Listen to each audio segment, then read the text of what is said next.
नमस्कार, आप देख रहे हैं सूचना दर्पण न्यूज। तो आइए इस खास प्रोग्राम में खास मुलाकात के साथ हम आपको गांव शहर से लेकर हर क्षेत्र की समस्याओं वहां के विकास कार्यों को लेकर अपडेट रखते हैं। तो चलिए आज हम आपको रूबरू कराते हैं खास खबर से। नमस्कार, आप देख रहे हैं सूचना दर्पण न्यूज़ का खास प्रोग्राम खास मुलाकात। आज हमारे साथ खास मुलाकात की कड़ी में है। अगर बात करें ग्राम पंचायत तख्त हजारा बावरिया की, तो यहाँ से सरपंच पद पे है श्रीमान सुरेश कुमार जी बिश्नोई। तो आज इनसे खास मुलाकात में चर्चा करेंगे कि किस प्रकार जनता ने आपका जो सहयोग किया और यह एक मान सम्मान का पद है, सरपंच पद की जो जिम्मेदारी का पद सौंपा है, तो क्या क्या रही इनकी राजनीति और किस प्रकार इनका जो ग्राम पंचायत में विकास कार्यों पर जो फोकस रहा। तो जानेंगे आज इनसे इनके जीवन का संघर्ष। तो सबसे पहले तो सरपंच साहब, हमारे चैनल में स्वागत है आपका। आपका भी बहुत बहुत स्वागत, धन्यवाद।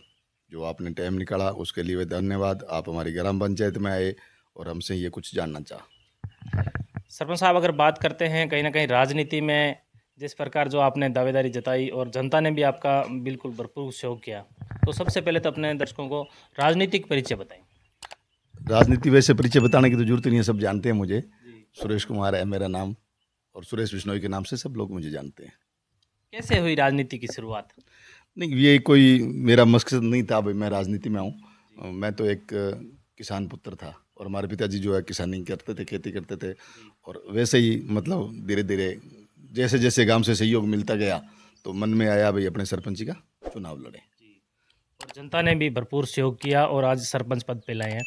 तो अपने बात करते हैं राजनीति में आने के बाद कहीं ना कहीं जिस प्रकार की समस्याओं का सामना करना पड़ता है, आपके कार्यकाल में किन किन समस्याओं का सामना?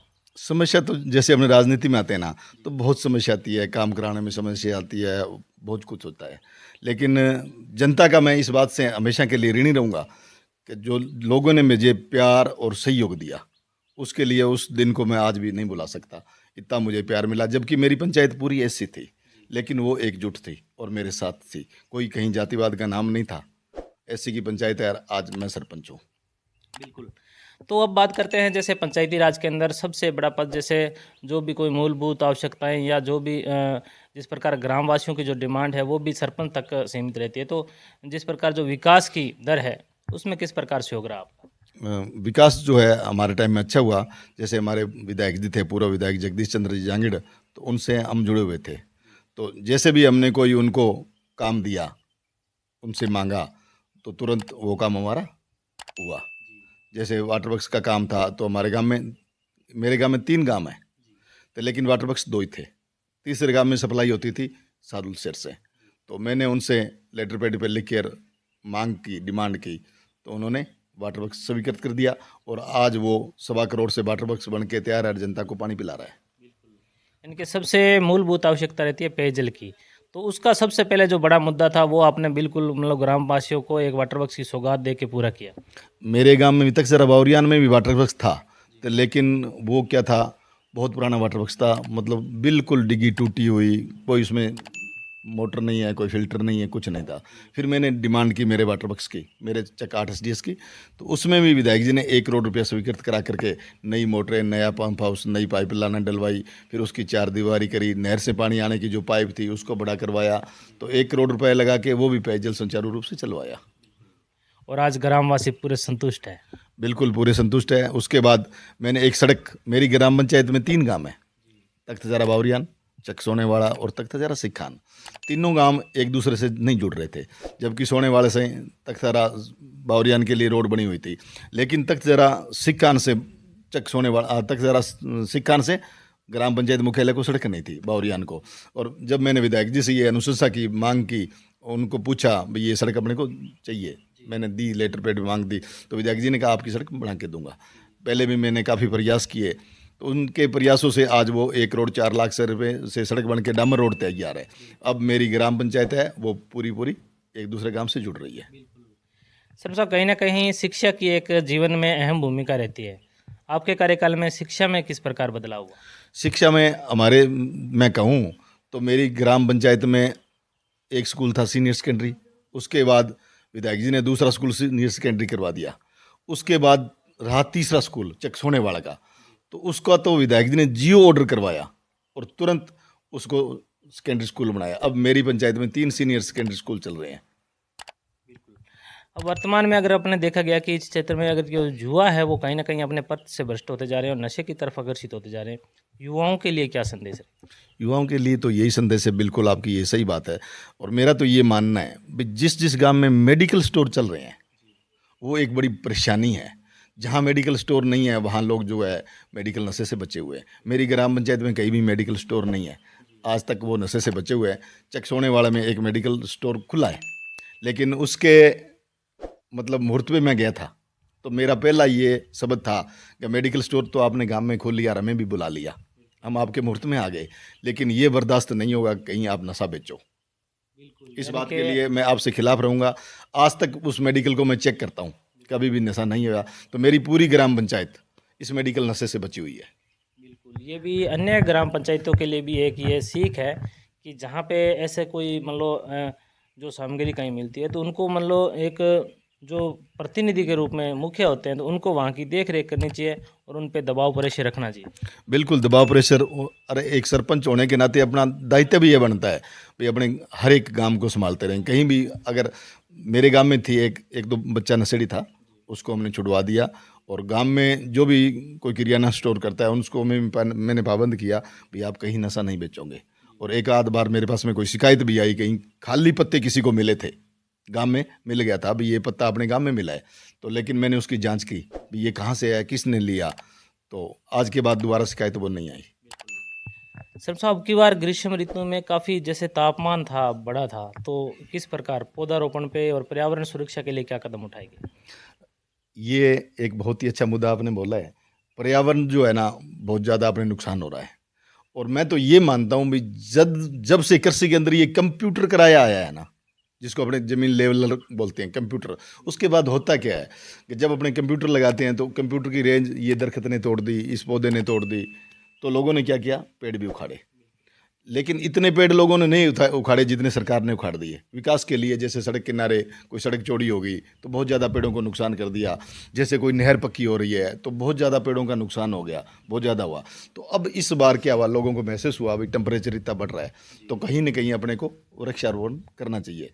और हमने तो ये पूरा प्रयास किया, जैसे मेरे गाँव में 3 शमशान भूमि है 3 गाँवों में, तो उसके अंदर हमने उसके वृक्षारोपण किया। आज वो पौधे अगले साल तक पूरे तैयार हो जाएंगे। बहुत बड़ा हमने भी वृक्षारोपण किया, गांव में मैंने ट्री गार्ड लगवाए हैं अभी और उनमें पौधे लगा रखे हैं।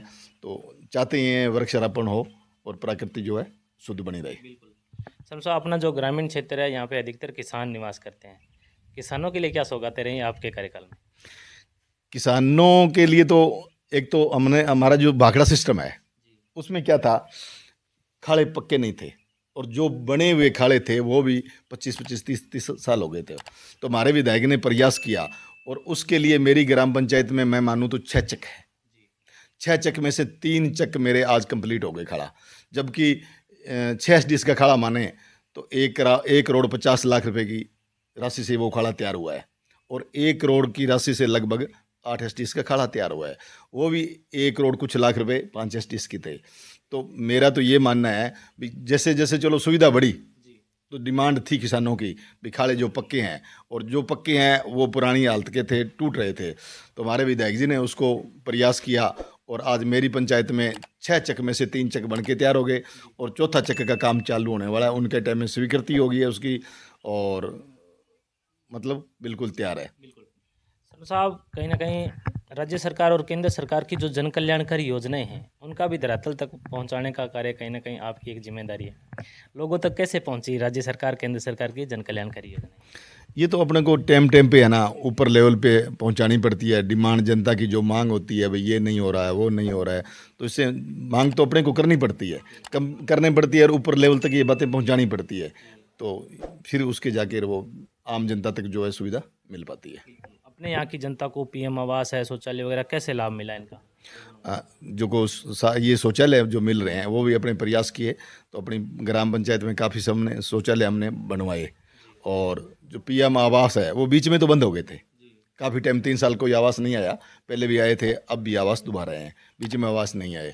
और सार्वजनिक शौचालय की बात करूं तो मैंने ऐसे मानो भी 7 लगभग शौचालय बना दिए। और गंगा नगर टू संगरिया कहीं भी रोड पे सार्वजनिक शौचालय नहीं था और हमें ये देखने को मिल रहा था कहीं गाड़ी खड़ी है उसमें लेडीज़ है, लेकिन उनको वो सुविधा नहीं मिल रही। खास तौर से मई जून के महीने में तो बिल्कुल नहीं होती, फसलें नहीं होती तो बड़ी परेशानी होती है। फिर मैंने एक शौचालय गंगानगर और साधुसर के बीच में चक 5 SDC में अभी मेरा निर्माण उसका हुआ है, कंप्लीट हो गया है वो। तो वो शौचालय मैंने फिर CO से कह के जिला परिषद से सेक्शन करवा के वहाँ बनाया है। वो शौचालय है 5 SDC गुरुद्वारे के पास में। बिल्कुल, क्योंकि कहीं ना कहीं जो ये योजनाएं हैं इनका लाभ भी आम जन तक पहुंचना चाहिए, क्योंकि जैसे आपने जो ऐसी आवश्यकता वाली जगह थी वहाँ पे बनाने का प्रयास किया। तो शर्मा साहब, अभी आपके कार्यकाल को काफ़ी समय पड़ा है, क्योंकि कुछ समय तो आपका कांग्रेस कार्यकाल में गुजरा, अब भाजपा की सरकार है। तो आगे आने वाले समय में अपनी ग्राम पंचायत को किस रूप में देखना चाहोगे? हम तो एक मतलब विकसित ग्राम पंचायत के रूप में इसको देखना चाहता हूँ। और मेरा तो ये मानना है भाई, अब तो बताई तो पब्लिक भाई मैंने क्या किया है, लेकिन जो भी आगे कोई तैयारी रखता है सरपंच बनने की और बनने की, तो उसके मन में पहले से डिमांड होनी चाहिए, मुझे ये काम करना है, तस्वीर साफ होनी चाहिए उसकी। तो दीपावली का पर्व आ रहा है, ग्रामवासियों को, देशवासियों को क्या संदेश देना चाहोगे? ग्रामवासियों से और देशवासियों से तो मैं यही कहना चाहूँगा भाई, गांव को साफ सुथरा रखें, शुद्ध रखें, पर्यावरण को बचाएं, नशे से दूर रहें।